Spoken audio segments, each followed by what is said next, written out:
All right, Dustin Dennison with you here on the Sports Ticket on Katy Country 94 as we get set to tell you about the Royals, also Wimbledon going on, and the semifinals are set. In the women's side of things, the men's is about to be set. Semifinals will start tomorrow, and then they'll have the men's semifinals Friday, the women's championship Saturday, men's championship Sunday at Wimbledon. So that's all coming up. We'll preview that and take a look at scores from yesterday and today to set you up on those semifinals. And also, again, Big 12 Media Days in Las Vegas, as we'll hear from Chris Klieman, the head coach of the K-State football team, here on the Sports Ticket today. It'll be a shorter Sports Ticket because, again, there's not a lot going on. The Kansas City Royals were expected to play last night, but rain forced their game to be postponed, so they will stay in St. Louis for a quick two-game series that they had on the schedule, and it'll all be in one day now. They'll have a split doubleheader today, with the first game being at 12:45 this afternoon. Alec Marsh is 6-6 with a 4.57 ERA. He'll start against Andre Palante of the Cardinals, who is 4-3 with a 4 ERA, coming into this game today at 12:45. And then the second game of the day will be at 6:45, the originally scheduled game for today and this evening. So again, that'll come up tonight here on in St. Louis at Busch Stadium, the doubleheader. Michael Wacha in Game 2 will be the starter, the former Cardinal that we talked about yesterday, going against his former team. He's 2-0 against his former team, looking to move to 3-0 here tonight. 5-6 with a 3.74 ERA for Wacha. Sonny Gray will start for the Cardinals. He's 9-5 with a 3.30 ERA.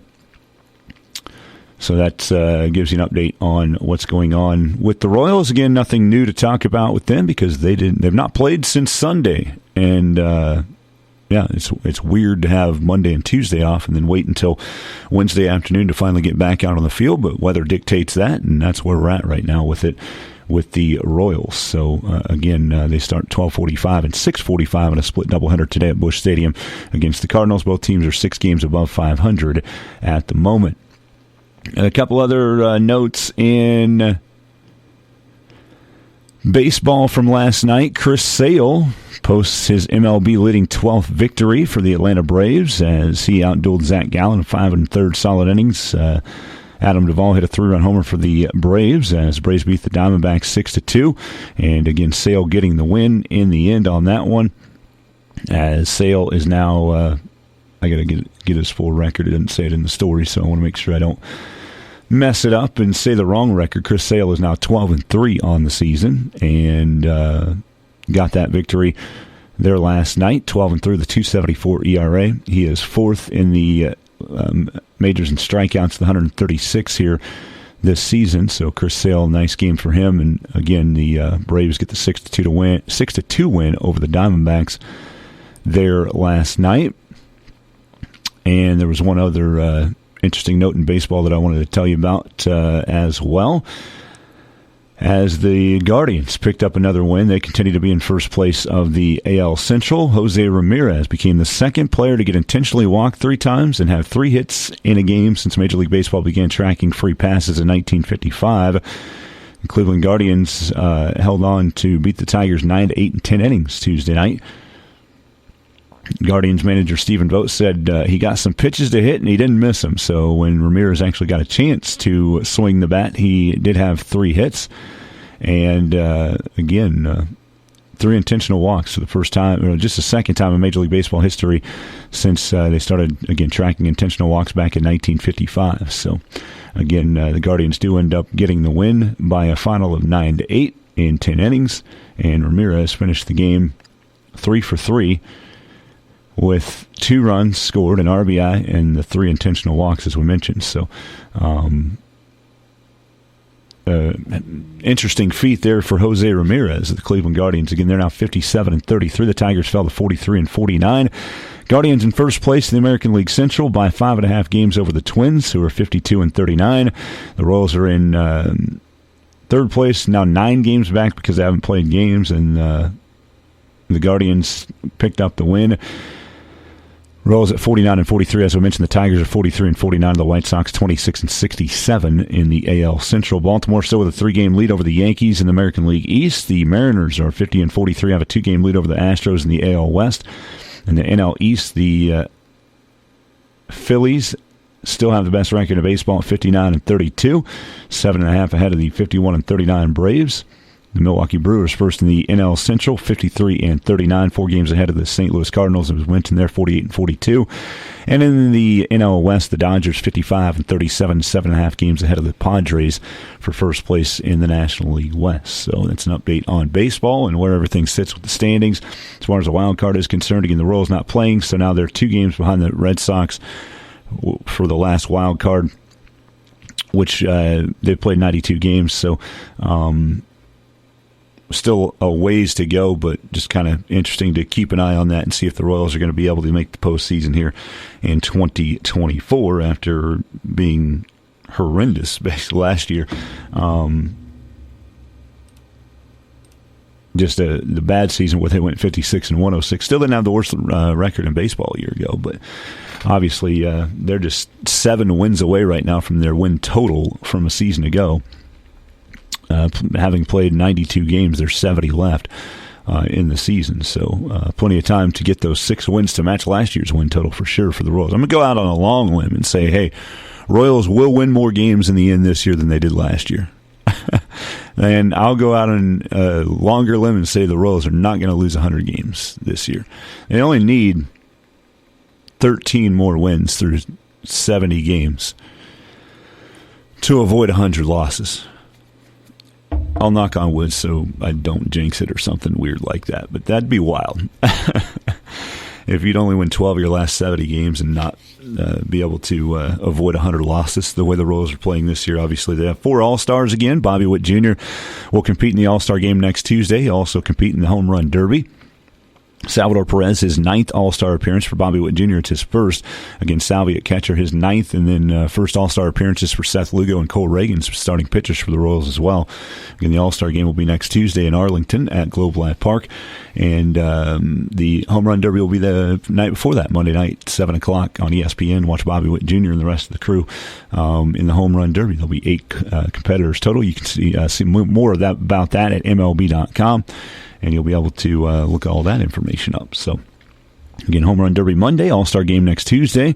The Royals do have 2 again against the Cardinals today. Then they'll have Thursday off. It's a weird schedule now with this rain out because they didn't play Monday, originally scheduled off day, and then yesterday they don't play because it gets rained out. They have a doubleheader today, and then they'll have Thursday off, and then they'll play 3 games in Boston, Friday, Saturday, Sunday, and then All-Star break, like a lot of games off. So they'll play 5 games here in the span of 4 days, basically, with 3 off days this week in between that because of weather or just there's already 2 built-in off days on Monday and Thursday as we're gaining toward the All-Star break here coming up next week. So it is just kind of weird to look at that. I don't know if that affects how the Royals will play or how they'll come out and finish this first quote-unquote first half of the season heading into the All-Star break, but definitely an interesting scenario and situation that the Royals are in. Having 3 days off out of a 7-day week is not normal. It doesn't happen very often. It's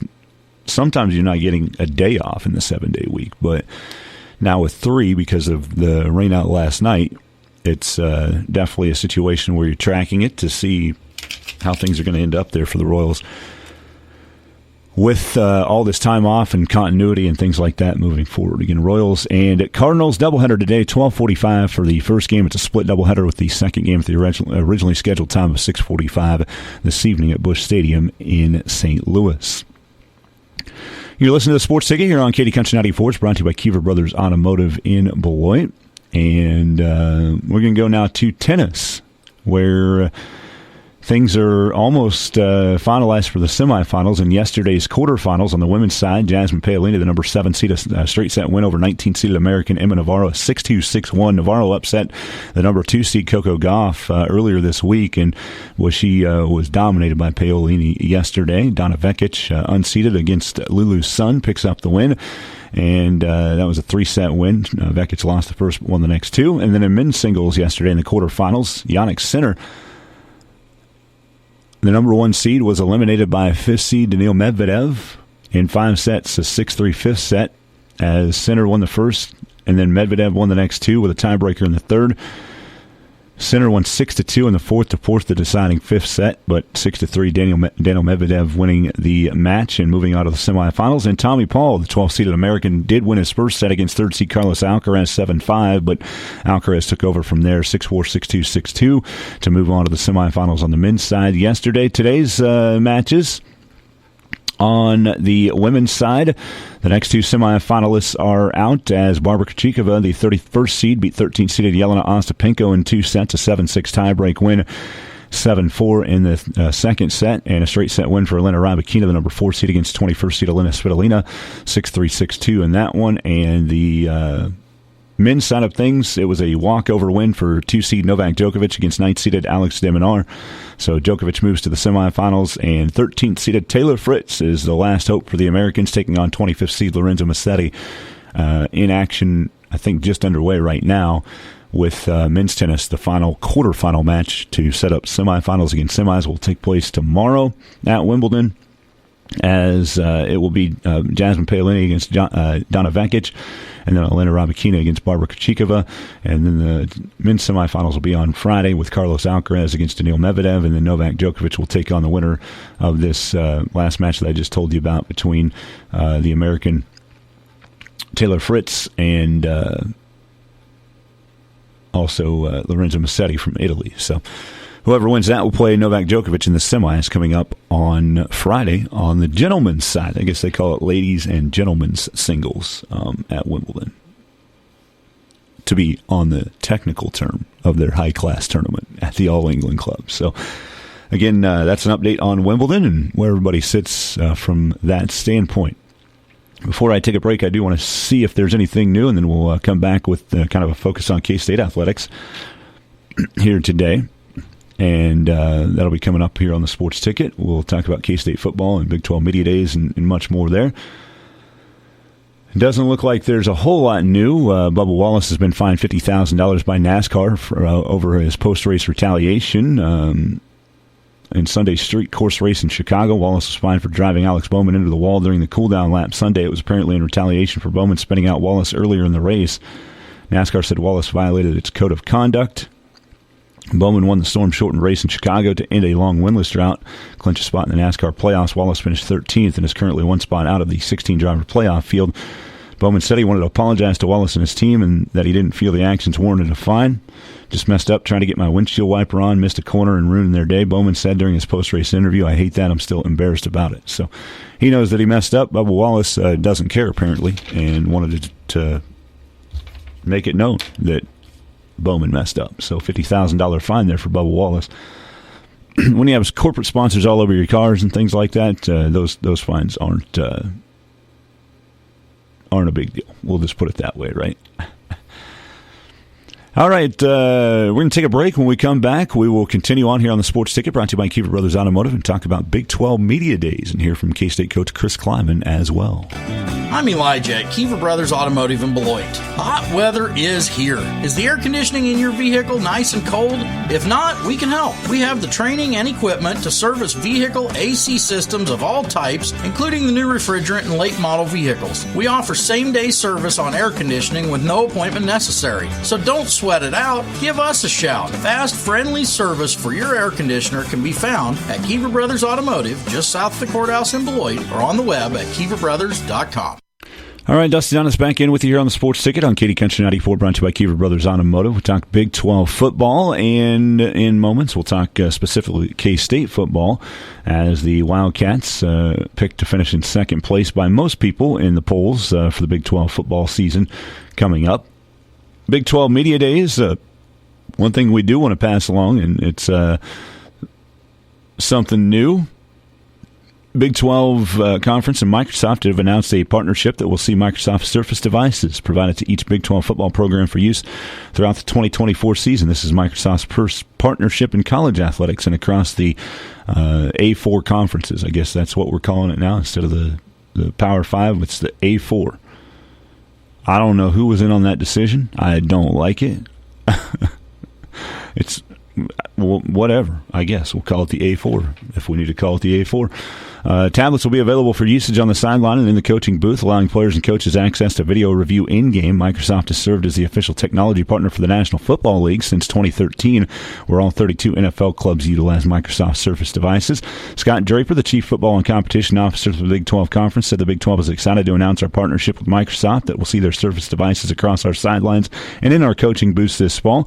We look forward to continuing to be innovative and grow Big 12 football. We're thrilled to do so alongside a pioneering company such as Microsoft. And the manager for sports partnerships in Microsoft, Gabe Rudolph, said we're thrilled to partner with the Big 12 Conference for the 2024 NCAA football season as they continue to innovate in football and technology.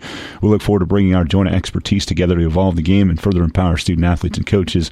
Earlier this year, the NCAA Playing Rules Oversight Panel approved the use of tablets to view in-game videos. Teams can have up to 18 active tablets for use in the coaching booth, sideline, and locker room. Tablets cannot be connected to other devices to project larger additional images and cannot include an analytics, data, or data access capability or other communication access. All team personnel will be allowed to view the tablets during the game. So there's a limit of how many they can have and what they can do, but everybody on the team, as far as personnel, coaches, and staff can all take a look at that. So it is an advancement. How many times you see like NFL sidelines where they used to be looking at like notebooks and binders with pictures in them, right? And now they have that Surface Pro where they can say, hey, let's look at what we did wrong here in game and try to correct that without having to go to the locker room and try to figure that out at halftime. Maybe you can figure it out between a drive and figure some of the changes that you need to make to have more success. I don't think there's an issue with this.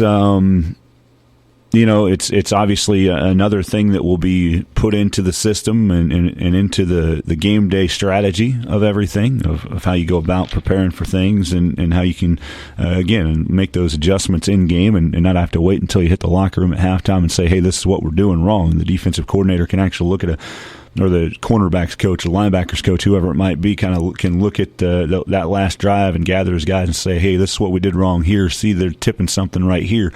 Or you can see, you're lined up in the wrong spot on this play. This is how you correct that moving forward. And you can see it, like, not in real time, obviously, because you're still out on the field, but during the game, and you'll be able to have that to your access and look at some of the plays that have happened. And I don't see a problem with it. I think it's always good for all the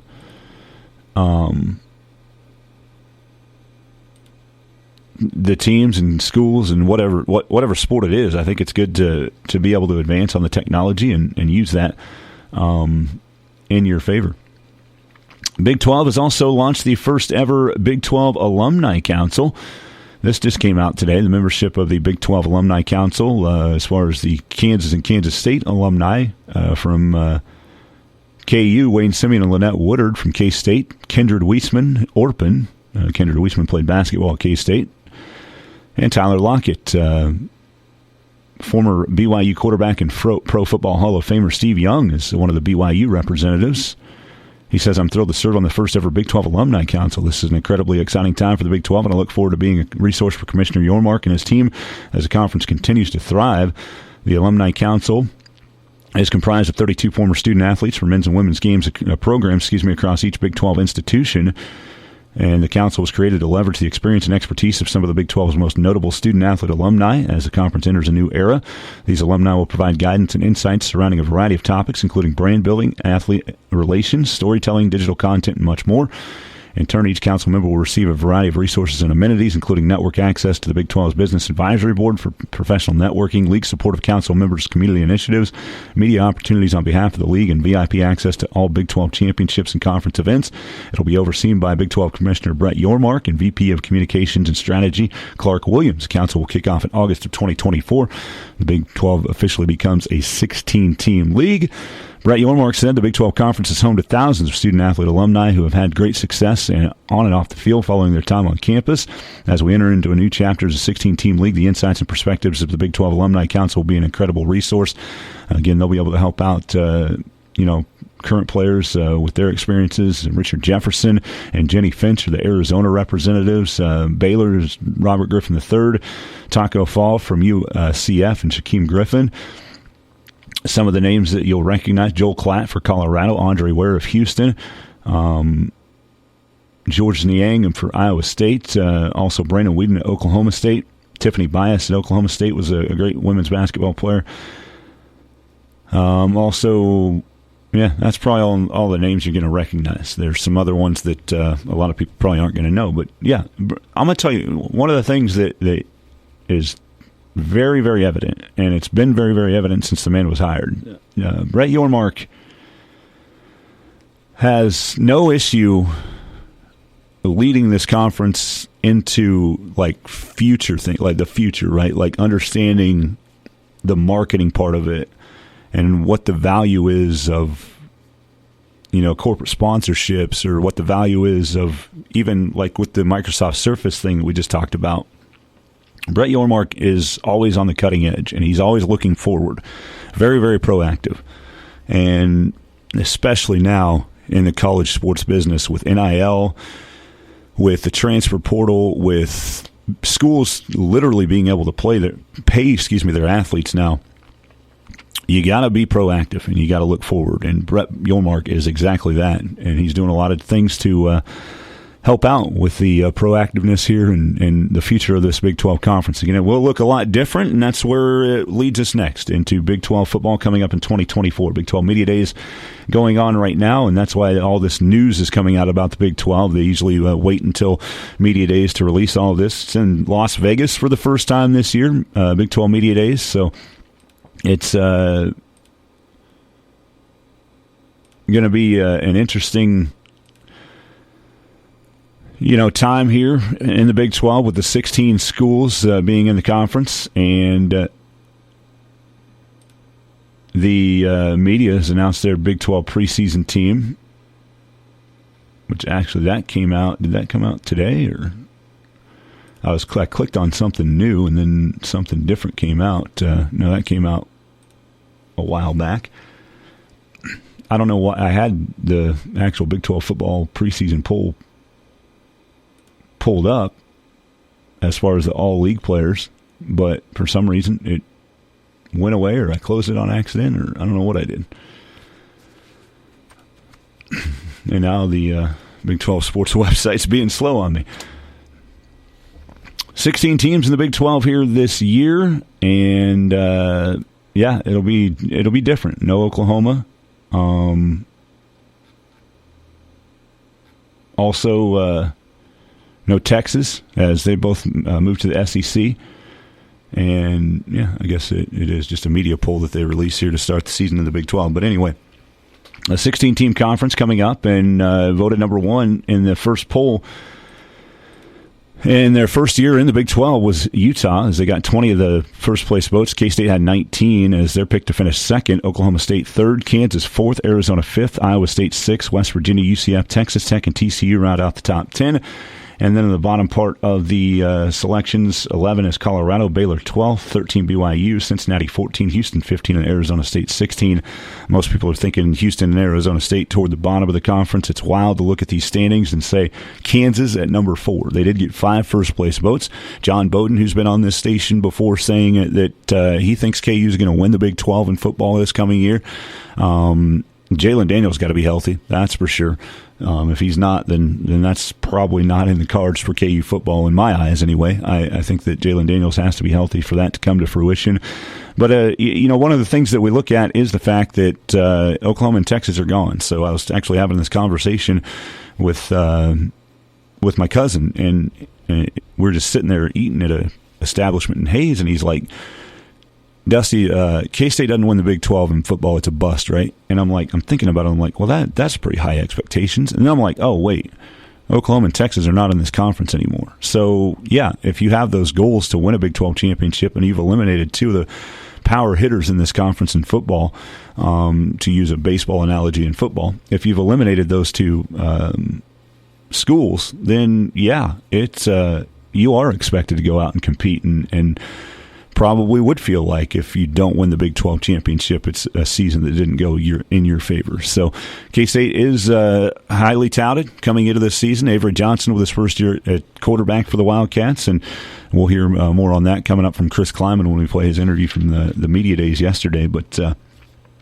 Our focus on the K-State part of today is brought to you by Heineken Electric in Beloit, Hanson Auction Realty in Beloit. Our focus on K-State athletics here on the Sports Ticket. K-State picked to finish second, despite not having anybody on the first team All Big 12 selections. Kansas actually has a couple defensive selections. Kobe Bryant and Melo Dotson, the defensive backs, are first-team picks by the media in the Big 12, but K-State doesn't have anybody. Ollie Gordon, the second at Oklahoma State, and Taj Brooks at Texas Tech are the first-team running back selections, so DJ Giddens would probably be kind of the guy you might be looking for to see if he's on this list, but again, he's not. K-State does have to replace some offensive linemen. They obviously have to replace their tight end Ben Sennett as well.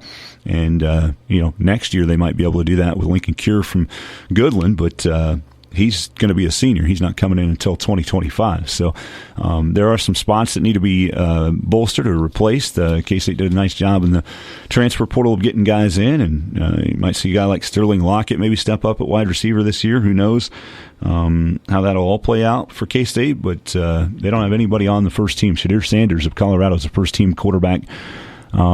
I think that's hype. I don't know that that's really anything other than hype.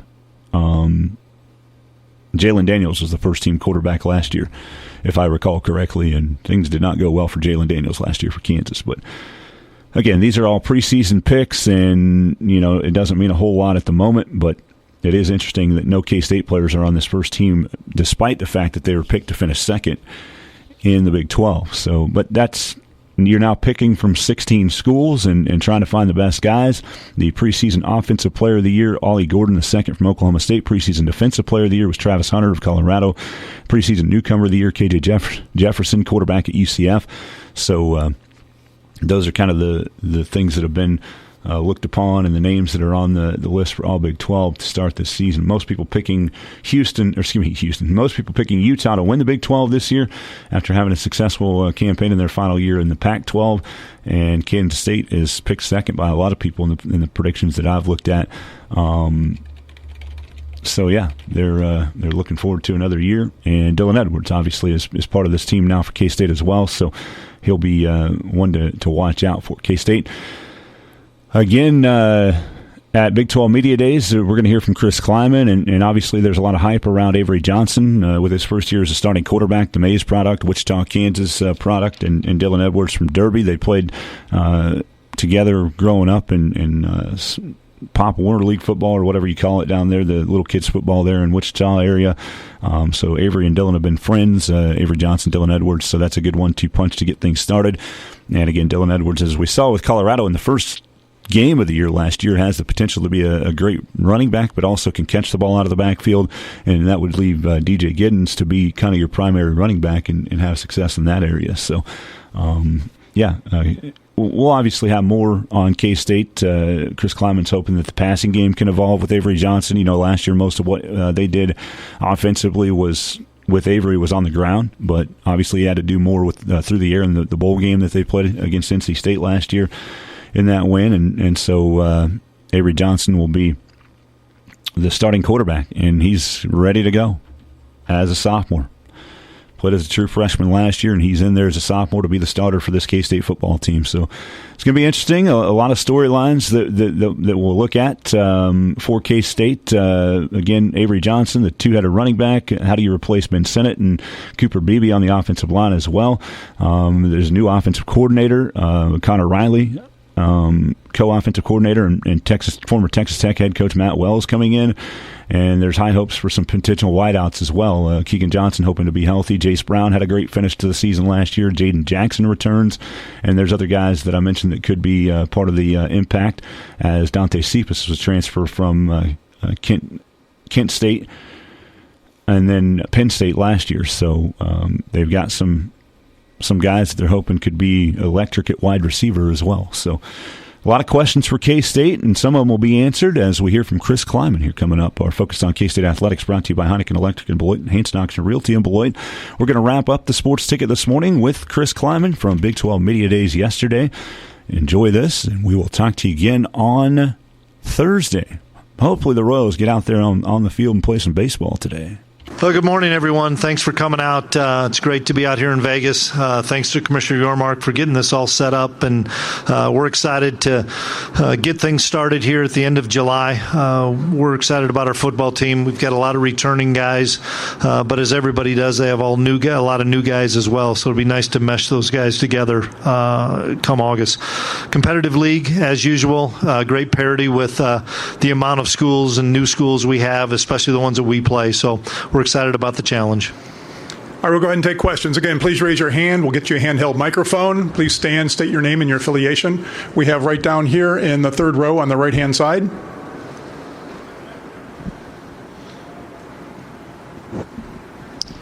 Coach, you obviously came from North Dakota State, and there's been a few other notable coaches that have come from FCS, Division II, even NAIA with Kalen DeBoer and his success after his time at Sioux Falls. What does it mean to you to see these guys getting these opportunities from coaching in those ranks, and do you think those guys tend to be overlooked sometimes? I've said this since the day that I arrived in Manhattan, and football is football, and you just need opportunities. And when you get opportunities, and if you're having success, you're going to get those opportunities. And I've known Kalen for a while. Was so excited for him with the run they made last year. And there's a lot of good football coaches at all different levels, and I think you're going to continue to see coaches from NAIA, Division II, FCS, so forth, get opportunities. We're on the left side in the fifth row. Yeah, Chris, Barry Trammell with the Tulsa World. The esteemed voters of the Big 12 preseason poll picked you guys second, but they put none of your guys on the all-conference team. How do you rectify those two decisions? Don't pay a whole lot of attention to it, to be honest with you. Everybody sees it, but it's not something that we talk about an awful lot. I hope it shows people the overall depth and value of our roster and how important our role players are and how important our players are as far as if you're a successful team, individual honors at the end of the season are going to come. I'm sure that our players, if you'd ask them, they probably saw both polls, and I don't know if they're excited, disappointed, but I know they were aware that there was nobody from K-State on one of those teams, but you still got to perform, and we've got a lot of work to do before we get to end of August. We'll stay on the left side here in the third row. Hey, Chris, Colin Wilson with the Action Network.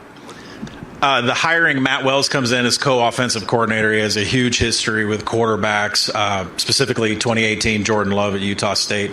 What does he bring to Avery Johnson, and what led you to bring him in? Matt and I have been friends for more than a decade and had always talked, even when he was at Tech and I was here at K-State, and then when he went to Oklahoma, he and I have always stayed in contact, and it was just maybe the right time for him to get back on the field and truly coach, and we talked all through that bowl prep, and he was the one who I wanted to hire. It was just trying to get through that bowl time, and it worked out, but a wealth of experience and a wealth of knowledge with quarterbacks, and I've already seen in a short period of time, just the second semester, the value of him being with Avery. There's a great mesh there. There's a great comfort between the two guys. They are on the same page an awful lot, and I know that Avery, as well as our offensive staff, coaches, Coach Riley, our offensive coordinator, are excited about some of the things that Coach Wells is going to bring to K-State, especially in the pass game. And I know that everybody wants to know what the heck we're going to do, but we'll wait until the fall to unveil that. But super excited to have Matt and his family in Manhattan. Okay, we'll go over here to the right side in the center. Hey, Chris. Kevin Fielder from EMA Online. The secondary returns a lot of talent from last year. How important is that as you guys transition into this season with, a fairly similar defensive structure?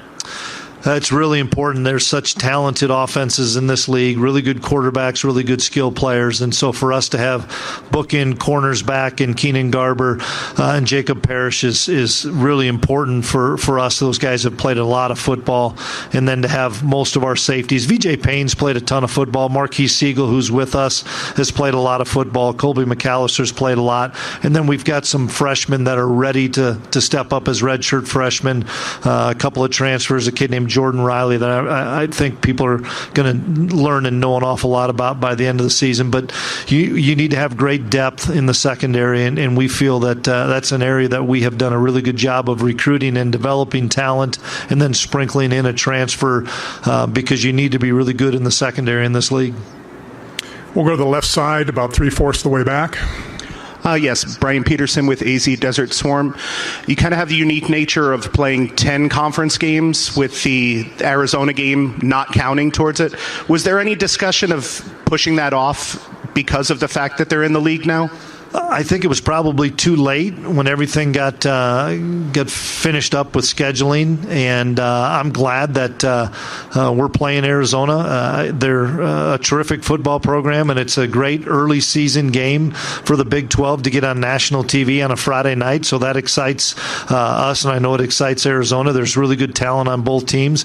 I'm hoping we ultimately get to an even number of conference games so that we're not on the 9-5 away, 4 at home. Then it's more of a 4-4 split of 8 games, or even a 10, because if you're going to have to play a Power 5, you might as well play it in your league and get 5-5. But it's going to be a great game. It's going to be a great showcase for the Big 12 in early September. Back here on the left side again, in the center. Don Williams from the Lubbock Avalanche Journal. Coach, I believe you play 5 teams that are either new to the conference or second year in the Big 12. To what extent, if any, did that mean any extra work in preparation for your coaching staff? Yeah, it definitely gave us a lot more work in the summer, and the month of June is already busy enough with recruiting and camps, and now we don't have the database like you'd have with a Tech or a Baylor or a TCU. We've got five new schools, or even BYU and Cincinnati have been in our league, but we didn't play them last year, so we don't have much data on them. And then we've got the 2 Arizona schools in Colorado, so a lot of extra work. I think it's excitement though for the fans. For both schools, as far as whether it's us going to Provo and seeing a great environment, because I've been there and I know it's a phenomenal environment, to us going to Boulder and seeing a great environment, or those other schools potentially coming to our place and seeing a great environment in Manhattan. I think the fan base of all the schools are going to be excited because they're going to see really good football, and they're going to see some different teams that they haven't seen throughout the year. Right down here in the front row. Kenneth Berry, Touchdowns and Tangents. Coach, obviously you lose a lot of senior leadership in BB, what he meant to the offensive line, and obviously the offensive line being the quarterback's best friend. How have you kind of just this offseason, tried to get the O-line to kind of embody his spirit, and when will he be put in the Ring of Honor? I don't probably make that decision, but Beeb's had a phenomenal career, and he will be in the Ring of Honor for sure. But it's interesting. We lost 4 really good senior offensive linemen, but we have 4 really good senior offensive linemen returning, and that's something that maybe goes overlooked a little bit, the value of what Connor Riley does for our offense and for our program and for that room in the offensive line room. To lose the amount of seniors that we had and then still return the amount of seniors. Hadley Panzer, Taylor Poitier, Carver Willis have really taken over the reins from those guys that have left and have tried to keep that engine running. And we've always been really, really good up front, and it's due to Coach Riley, but it's those guys that have been in the program that want to stay and want to be developed and not want to get in the transfer portal just because they don't play in their first year. And an offensive line's a different deal. It takes sometimes a few years to develop. And, we've got got Hadley and Carver back that have played a lot. TP's played a lot. Andrew Leingang's going to play a lot of football that's been around. Sam Heck's going to play a lot of football that's been around. So we have experienced guys that have been with our program. They're just going to gain on-field experience quickly in the non-con. Okay, on the right side, about 3/4 of the way back. Hi, Coach Klieman. Alex Blackburn, College Football Dogs. Going from the offensive line to the defensive line here, how important will the physicality and experience up front defensively be, given the talent of the ground games in this conference, as well as the importance of the pass rush? Yeah, we've been really fortunate that we've always had a lot of depth in our defensive line. Coach Tui and Coach Wyatt do a great job, and we're probably going to have 8 or 9 deep on the defensive line, and we've always rotated guys really well. But we've got 2 6-year senior defensive ends in Brendan Mott and Cody Stufflebean coming back that have been in the program for a long time, and they'll hold those young kids that are going to play a lot to a high standard and to a high expectations. But I'm really comfortable and excited about the amount of defensive linemen that we have that have played a lot of Big 12 football, as well as some of the new guys that we have coming on, some freshmen that will be redshirt freshmen that I think can really be effective pass rushers. And there's no doubt about it. You've got to be able to stop the run, and you've got to be able to get a good rush on the passer. Okay, we'll go far left side, 5th row. Hey, Chris, Jenny Carlson with Beyond the Box Score. You guys played Oklahoma State last year when Ollie Gordon was just getting going. You obviously know what really good running backs look like at K-State. I'm curious just what impresses you about him, and obviously they'll be in Manhattan this year. What's the challenge of handling him? Yeah, he's a tremendous talent. He's got really good speed. He's a home run hitter, as well as he can run through arm tackles. And he had a breakout season, and it's probably started around our game, and he continued to elevate. And he's a terrific football player, and we're glad we play him in Manhattan and not Stillwater. We've struggled in Stillwater, and we've played better in Manhattan. But that's the nature of our league. You're going to face really talented running backs each week. You're going to face talented quarterbacks, and you've got to stay healthy, and you've got to do a great job of trying to eliminate explosive plays. And last year, Ollie got us on a couple big ones, and we've got to prevent that. On the right side, 2nd row, right here in the middle. All right. Coach Lynn Harrington with Stay Alive in Power 5. How you doing today? Good. That's good to hear. So we're going to talk about, you have one of the most talented running backs in this league, and DJ Giddens. Last season, he split carries with Trayshawn Ward. Do you plan on giving him more of a workload this fall, or how's that going to work out with the rushing? It'll probably be pretty similar in the fact of DJ can carry it 30 times, and he did that a few times for us last year. He can carry it 20 times. DJ's an every down back, and I think he's tremendously underrated in our league. DJ is just a phenomenal football player. That's a great kid, great pass protection, great out of the backfield catching the ball. He's going to have a dynamite year for us. We just have surrounded him now with some more talent that we don't maybe have to rely on him as much. There's some games that we're going to give it to him, and he'd be ready for it. And there's other games where we've got to spread it around more, and we've got to throw the ball a little bit more so that the offense or the running game does open up. And so we got another tailback in Dylan Edwards that's a really good complement to DJ with kind of some speed as well as electricity and elusiveness in the open field. So that's the thing that probably excites us the most, as offensively we have a lot of guys around Avery. Final question will come on the left side, halfway back. Coach Jason Shear, Wildcat Authority. For the 4 new teams to the conference that maybe aren't familiar with Kansas State, how would you describe your brand of football? Consistent. Don't beat themselves. try to play really good defense, try to rush the football, try to not turn the ball over, and hit the explosive plays when you have the opportunity. But hopefully a physical brand of well-disciplined kids that play the game the right way. And I'm excited because of all those teams. We're going to find out a lot about them too, because there's really talented football teams coming into this league, and that's why it's so hard to predict how any order of finish could be with all the new teams that are coming in. All right, Coach, thank you very much for your time. Appreciate it. Thanks for having me. State, regional, and national sports talk on your schedule. The Sports Ticket Podcast. Subscribe via Apple, Google, and TuneIn Podcasts or sunflowerstateradio.com.